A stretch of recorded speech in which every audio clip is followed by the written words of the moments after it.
Entonces ya vimos algo del antiguo Egipto. Ahora vamos a estructurarlo según la metodología que ya todos conocemos. Vamos a ver los antecedentes generales, la ubicación geográfica. Entonces Egipto se va a ubicar en el continente africano, a orillas del río Nilo. En esta parte de África se encuentra el río Nilo. Se va a dividir en Bajo Egipto, cerca del delta del Nilo, donde desemboca en el mar Mediterráneo. Y el Alto Egipto va a estar en la parte sur. Van a tener inicialmente dos gobiernos diferentes que después se van a unir, ¿no? La ubicación justamente de esta civilización presenta, dice, dos ventajas: el desierto, que lo va a aislar de sus enemigos, y el río Nilo, que es el que los va a alimentar, ¿no? Lo va a sostener económicamente. Entonces con sus crecidas hace que las tierras sean muy fértiles. Hay otro esquema del río Nilo y sus alrededores, ¿no? Cronológicamente seguimos todavía en la Edad Antigua. Dentro del modo de producción asiático, ¿no? Son las dos primeras civilizaciones de la Edad Antigua que van a influir en la cultura occidental. Entonces esta civilización va a durar cerca de 3000 años. Comienza el año 3100 a.C. con la fundación de la primera dinastía, ¿no?, a cargo del primer faraón, o Narmer, que va a unificar las ciudades que estaban alrededor del río Nilo, ¿no? Va a finalizar el 31 a.C., cuando el Imperio Romano va a conquistar el último periodo egipcio que había dejado Alejandro Magno desde el año 332 a.C. Recuerdan que Alejandro Magno va a conquistar, ¿no?, parte de Mesopotamia y también llega al norte de Egipto en el año 332. Ya los romanos después van a conformar su gran imperio y van a conquistar igualmente toda esta civilización egipcia. Está conformada por varios periodos.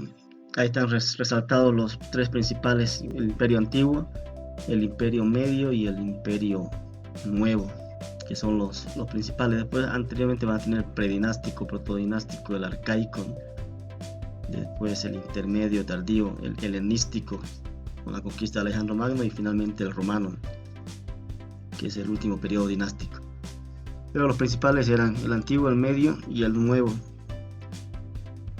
Entonces, al igual que en Mesopotamia, en Egipto van a aparecer primeramente aldeas alrededor del río Nilo, que después se van a unificar o se van a unir conformando las ciudades-estado, ¿no? Entonces también va a haber un periodo del neolítico al final, ¿no?, 5000 a.C., con la conformación de aldeas. Ya están utilizando la agricultura, la ganadería, manejan la piedra, la cerámica, y van a aprovechar todo lo que les da el río Nilo para surgir económicamente, ¿no? Recordemos que en el río Nilo va a haber un periodo máximo, caudal máximo en primavera. Después en verano va a bajar el caudal, un caudal normal, y todos los campos que se inundaron se van a cubrir de limón, que es una tierra apta para la agricultura. Entonces ahí es que van a empezar a sembrar. Ya con el manejo después de los canales o los sistemas de riego, los egipcios van a convertir todo ese valle del Nilo en una gran potencia agraria. Entonces ahí empiezan a canalizar, ¿no?, cerca del año 3500 a.C. Canalizan, y a la vez también van a inventar los tipos de escritura llamados jeroglíficas, o los jeroglíficos. Comenzaron a surgir los primeros estados, las primeras ciudades-estado, o llamados protoestados. Se van a organizar en regiones llamadas nomos. Va a haber dos pequeños reinos con dos jefes diferentes: el reino del junco y el reino de la abeja. En el año 3300 a.C., antes de la primera dinastía, toda esa región egipcia estaba dividida en dos grandes reinos: el Alto Egipto y el Bajo Egipto. Y la frontera entre ambos estaba situada en la zona actual que se conoce como el Cairo, al sur del delta del río Nilo. Entonces, tenemos el Bajo Egipto y tenemos todo el Alto Egipto. Eran dos reinos diferentes que después se van a unificar. Entonces ya dijimos que se divide toda esa región en dos áreas: al sur, que está el Alto Egipto; al norte, el Bajo Egipto, que es cerca del delta, donde desemboca en el mar Mediterráneo; y el Alto Egipto, que es una zona más desértica, pero también regada por el río Nilo en sus alrededores. Entonces toda la historia de Egipto surge con la unificación de estas dos regiones, del Bajo Egipto y del Alto Egipto, el año 3100 a.C.